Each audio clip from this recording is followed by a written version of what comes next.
Hey, what's up everyone? It's Rinku, and today we're going to be going over the patch notes that came along with Sylvia Part 1. Let's get into it. So, I'm going to be trying my best to summarize all of the content that was added in this giant mess that we call the patch notes, because this is basically like a DLC or a entire like continent expansion pack. There's a lot of stuff to take in here. So, a new region, Sylvia, has been unveiled. There are new nodes, new NPCs, new knowledge. It's open to all, however the journey becomes smoother, they say, if your character is at least level 58. I believe you have to be level 58 to do the quest line, so you probably wouldn't be there unless you're at least level 58, but yeah, it's very interesting how much they added. A lot of it is geared and aimed towards high level players with extremely good gear. So just keep that in mind. However, there's a lot of cool stuff. It adds a lot of like cool items, mechanics, a lot of cool stuff that everyone can appreciate and enjoy. So first up, after you complete the quest line, you get access to the Altar of Training, which is a new, I don't know if it's a daily, weekly, or if it's every 3 days. However, it is a new quest that gives you a scroll where you have to defend multiple locations in the lands of Sylvia. This is what I've been talking about for a while that Korea has had, which is a very cool thing. Also, they have added a lot more stuff. So the new horse, new gems, new grinding spots, we'll just have to go into it all. So of course the biggest thing is probably the T9 horse. Now I just want to say, we're trying to skim through this as quick as possible, but you have to do a lot of shit to get even a chance to get a T9 horse. And you should know that in advance, after you do all that, you only have a 1% chance, and you have to do that all over again. You can spend 100 cron stones or 100 mil on cron stones to protect half of the progress you made on the horse, but you will still need many more items to try again and again for that 1% chance at a T9. However, this T9 gets skills that no other horse can learn, such as Courser's Spirit, Double Jump, S-Charge, and of course, I don't even know if it says it, but the ability to glide with those fucking wings. So, very, very cool stuff. Now, there's going to be more T9s in the future. Right now, this is the only one you can get. This is the Pegasus. However, the Unicorn and the Death Horse will be coming soon. I believe you'll have no chance in getting it. So if you want a Pegasus in particular instead of the other two, you'll want to get it now before they have the other horses available in the future, because there is no say in which one you get, and I believe it's still a 1% chance no matter what. But it's crazy. So if someone that does get it, grats, that's amazing. I cannot wait to see one in game. I'm gonna try and go for one, but probably will never happen. But yeah, so there's more information on the Courser system. There's new titles. There's new fish in the Sylvia region. There's new recipes for cooking and alchemy. New simple cooking and simple alchemy. There's just so much stuff. So let's just continue on with the important stuff. Next up, we have events, and there are a lot of events. Now, the first one, the main one, is going to be the items you're receiving every single day for free, and that is the step seals and the meadow trails. So, you can receive 3 step seals every hour, and it seems like you can do that 6 times, up to 6 times total, so 6 hours of playing. You can get 18 seals, and you can also get 1 meadow trail for those 6 hours. So after 6 total hours of connecting to the game, you finally get a meadow trail as well. So every single day you can get 18 seals and 1 trail. Now, the seals, 20 of them allow you to get a Sylvia box, but the trails allow you to make a bunch of Sylvia boxes into a shiny Sylvia box. So maybe the more casual players might not bother with the meadows if they can't play every day, and they'll just go straight for the regular boxes. But if you play every day for 6 hours, it should be pretty easy to get a shiny Sylvia box. So that's going to take 400 seals and 20 meadow trails. You combine it all together, so 20 Sylvia boxes after you've made them all, and 20 meadow trails to create the shiny Sylvia box. Hopefully that made enough sense, but basically that's 23 days of playing. Or you can also receive the seals and the trails from grinding. So it says from monsters all over the world, fishing and gathering as well. So it's not just locked down to just killing monsters. You could fish or gather, and it seems like you can get either of the 2 materials. Of course, I'm sure the meadow trails are going to be rarer because you'll need a lot less of them. But yeah, so that is the first event. Hopefully that made a lot of sense, and hopefully that helped you, because I was getting these items having no idea what they did. Continuing on with the events, we have Spread Your Wings. So this is a celebration of the Argonaut, however you pronounce it, T9 horse release, which is pretty awesome. It gives you 10% for all mount EXP for every mount, which is going to be helpful for anyone trying to level a horse, but also if you want a T9, one of the items you need can be bought with Imperial Training Seals, and you can get those seals by selling any level 15 or above horse, and that is cool. So if you catch a horse, you'll have to level it to 15, and since you get 10% faster, that means faster seals, so that's pretty cool. Now, another event we have is Better Together, Growth of a Young Kama Sylvia Tree. This one you can start in Heidel. If you go to the general goods in Heidel and you go south and you hug the wall of where the cook is, you can pretty much find a girl that gives you a quest to go to the Kama Sylvia temple, and this is in Media. Right when you enter Media, you can auto path to it, and you talk to a few NPCs, you spend 10 energy, and you get a free box, and you can do this every day. Now, the box is the gift of the spirit. This can give you a Zarka, an Ogre, an Advice of Valks, which is pretty high, 25 to 35, and a bunch of other items as well. It is really useful, one every day. However, once the tree is grown, I believe you just can't do the quest anymore. You just gets locked out because you can't grow any trees because they're all grown. So the idea is that once they're fully grown, you'll have to start switching servers every time and find servers that don't have them fully grown, and once they run out, it's over. So even though it ends on October 4th, it might actually end earlier than that if the tree is fully grown, because we can't turn it in. So if you do see it fully grown, just try to switch servers, see what people are saying, but eventually it will get fully done, it'll just finish. So that is an interesting event, but cool free boxes. Do it while it lasts, do it today, do it now, pretty cool. And next up we have Go for the Golden Treasure Chest Adventure. I don't know, it's just free rewards every single day, pretty awesome. And there's a twist where you get golden chests and golden keys as well. So there's also a bunch of random rewards, but the highlight is the golden chest that you can open for free because they give you the key for it, and that is always useful. I'm not sure how many times they'll give you this, but that is pretty cool for a fixed period of time every day. Very nice.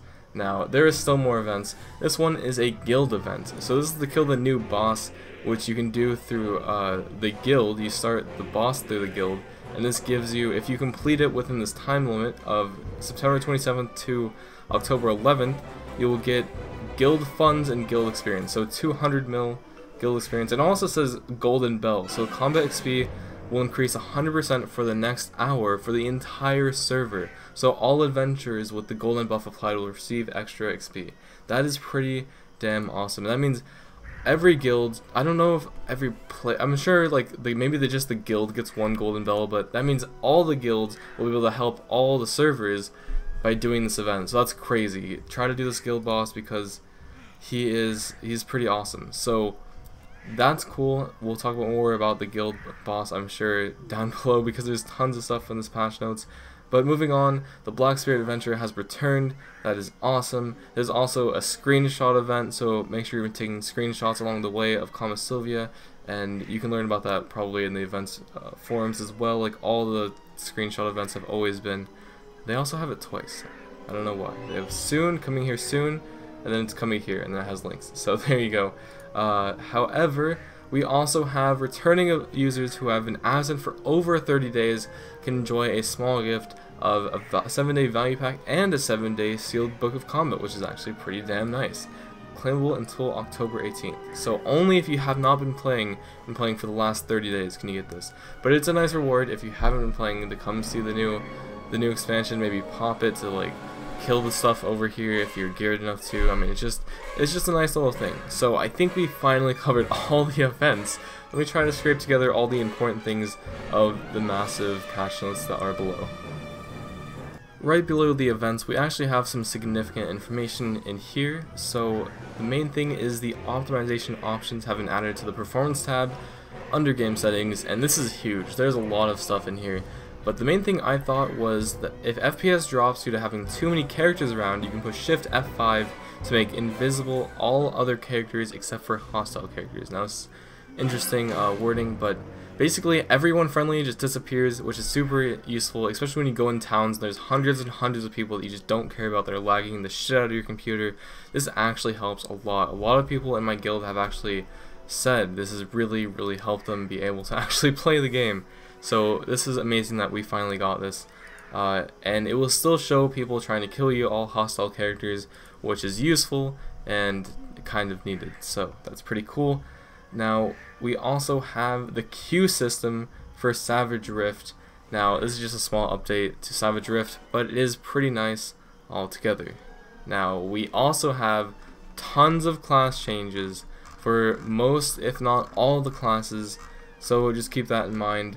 I think it's mostly like less MP, SP, WP consumption. I mean, you can see how much of that is for every class. There's a lot less consumption, so it's making you need less pots, which is good. That's always really good, so thumbs up to that too. We are now going to look at all the new items they have added. So first up we have the new boss helmet, the Griffin helmet. Now this gives all resistance plus 5%, damage reduction plus 3, and you can get this from the Griffin from summoning the new Griffin boss, which is like a King Griffin but on steroids, and this thing is pretty insane. I believe this is the weekly, so you can do it once a week, and it is pretty crazy. Next up we have the Narc earring, and this is not best in slot for PvP, but it is best in slot for killing stuff in Sylvia because it gives Sylvia damage, and it also gives DP, so it can give you some extra bulk. That is pretty cool. We also have new gear, so Volterra's Spirit Crystal, we have an earring, and we also have Peridot Leaf. So the crystal is actually the same thing as an Awakened Spirit Crystal for your offhand, except it gives Sylvia damage. So if you're training Sylvia, this will be best in slot for your offhand. Now the earring gives 8 AP. I don't know if you can get 2 yet. I can definitely say you can get 1 for sure from the main story questline. It's a 1 earring that gives 8 AP, and you can probably get another one on another character. And I believe possibly there may be another way to get another one. I'm not too sure yet, but I'll try to figure that out. And last but not least, the Peridot Leaf is something very vital for the T9 as well. So you can trade these in for stuff for the T9. There's actually 3 different things you can get with it. I'd recommend getting the one where you turn 7 leaves into the horseshoe, the root shoe, or whatever it's called. It's probably the most important thing if you had to pick.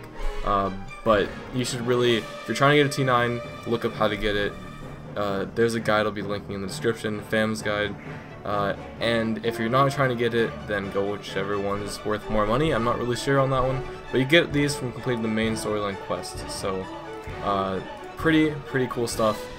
We also have Spirit Stones. So these are basically alchemy stones that run out. I would assume how they work is once they run out of durability, they can't be restored. You can just delete them or something. I'm not really entirely sure on that, but they're basically the same thing as alchemy stones, but extremely cheap price, consumable. They disappear. So it's kind of cool that you can buy a cheap alchemy stone if you don't have any at all, but not really useful if you already have the permanent one. Next up we have the Spirit Stone, which is what I just talked. That's what I was just talking about, but it's a subcategory in the marketplace as well. Next up we have the new elixirs. So Griffin Elixir and Strong Griffin Elixir. This is actually extremely important. So if you want to train Sylvia monsters, you have to stack Sylvia damage like crazy because these things are fucking tough as shit. And they reinforce that by giving you more stuff that gives Sylvia monster damage. And these give you Sylvia monster damage. These are pretty much needed to train at the highest level areas. So most parties, when training efficiently, will probably have party elixirs of these things. That's going to be crazy. Now, we also have new recipes for simple cooking. So Spirit Essence of the Wind, Earth, and Water, you can make these into elixirs, but you will also need these for the T9 items as well. So you have to choose which one you want, alchemy or cooking. If you do cooking, you'll make these like food elixir things. If you do alchemy, you could make the T9 item. So the T9 item, you need 10 of each, by the way. I don't know if it actually says that in these patch notes, but 10 of each of these you can make for the T9 horse. That will give you 1% for your training horse, or you can turn them into these elixirs through cooking. I don't know why it's like I mean, it's not really an elixir, it's like a whole new thing. However, these elixir things that you make from cooking, you just put one of the spirit fragment with one purified water, and you get some of these interesting effects. So they give a small buff. I don't think it even says the buff here, but it also gives you an item. It gives you coarser stamina, or my bad. It gives you strength, breath, and whatever the third one is, experience. So the training experience in game of like when you walk around and when you carry a backpack around, to get that experience. Oh, also your health level for eating food. You can actually get experience by drinking these new food elixir potion things. I don't know. They give buffs, but they also give experience to those 3 categories. So that's very interesting. Now these items are actually the coarser training items. And these 2 charts, by the way, do not do it justice at all. If you're trying to learn how to get T9 horse, don't look at this shit. I'll be linking the FAM's T9 horse guide. It's very, very well put out, and you can understand how to get all the items. This is 4 items, and there's definitely like a lot more than just the 4 up there and the 3 down here. So we'll go more into that some other time. But we also have blue grade items for the horse. And well, horse and camel is the same armor, but also they added elephant armor, so all 3 mounts get new armor pretty much. This horse armor can be worn on camels, that's what I meant to say, but it's very cool stuff. Now this takes some end game items to create, and this is not easy to create, but you can create it in the new workshop in Stonetail Ranch, actually, in Media, the same place where you get a T9 horse, and also the same place where you can do a daily for an item for the T9 horse. So very cool stuff, and there's still many more items. Now we have the new item Forest Fury, and this is the main item you're going to need for the new gems, the Jin Bond Wan magic crystals.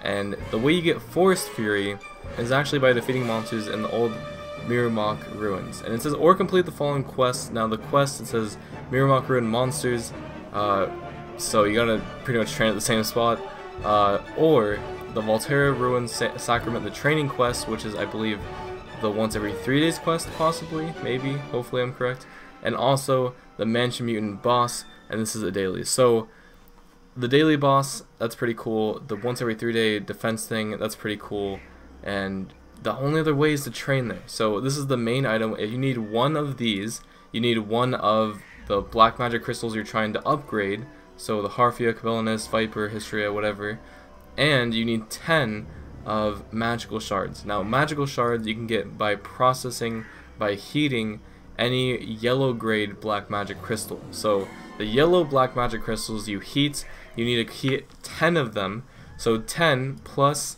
the new item Forest Fury, plus the black magic crystal you're trying to like awaken or enhance or blah blah blah, and then you get a chance at either a Jin, a Bon, or a Wan magic crystal. Now you definitely get a crystal, one of these 3. Now I believe it's probably a similar chance for all 3 of them, but you can only get 1, so that means it's probably a 33% chance of the crystal that you want, and you may have to settle for one of the other 2.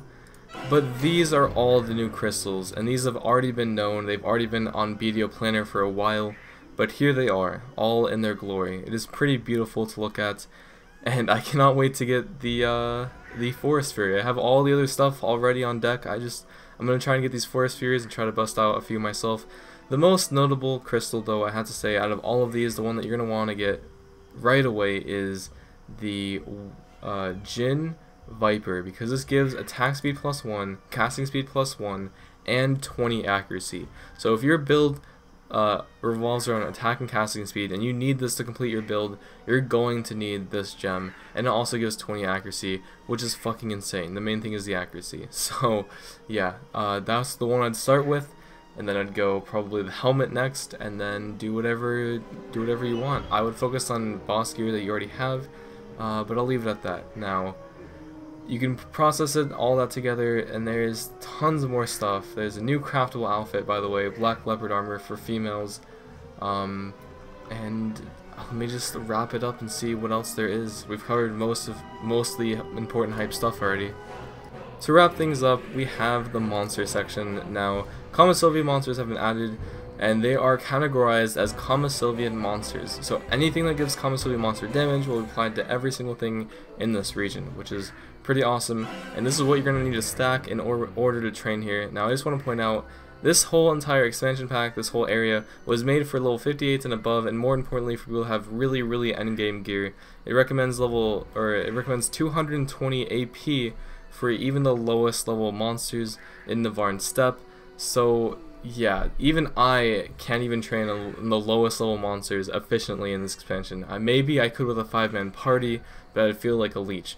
Now, even though most of us can't train there, a lot of the drops that can be sold on the marketplace and it will affect a lot of people in the game, and even if you don't have the gear, you can group up with people. As long as you're level 58, you can do the quest line and do the dailies and the weeklies and the defense mission. So it is very cool. And lastly, for the monsters, it says Griffin, King Griffin, the Ahab Griffin, which is the weekly, have been added, which is really cool.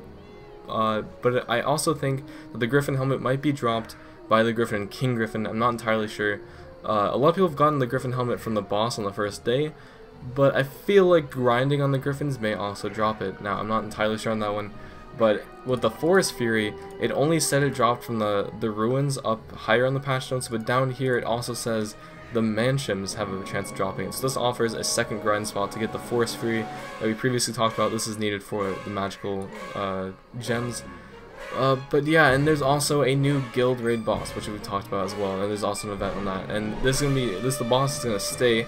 I believe there's 2 different types of bosses depending on how big your guild is. I'm not entirely sure on the details on that. I haven't done it or anything, but just that we have a new boss in general is crazy awesome. So all in all, we've had a lot of cool stuff, just a ton of stuff, and also there is tons of quests. There's the main storyline quests, there's tons of daily quests, and a few one-off quests, and a lot of rewards. So just explore this new expansion pack, guys. It's amazing, at least for the first day, so I'd say just go check it out. I guess we'll go in-game, look at the new armor sets in the cash shop, and then we'll call it a day. So we are in the cash shop, and this is actually my own original set I got for pre-ordering the game. It is called the Shootad armor.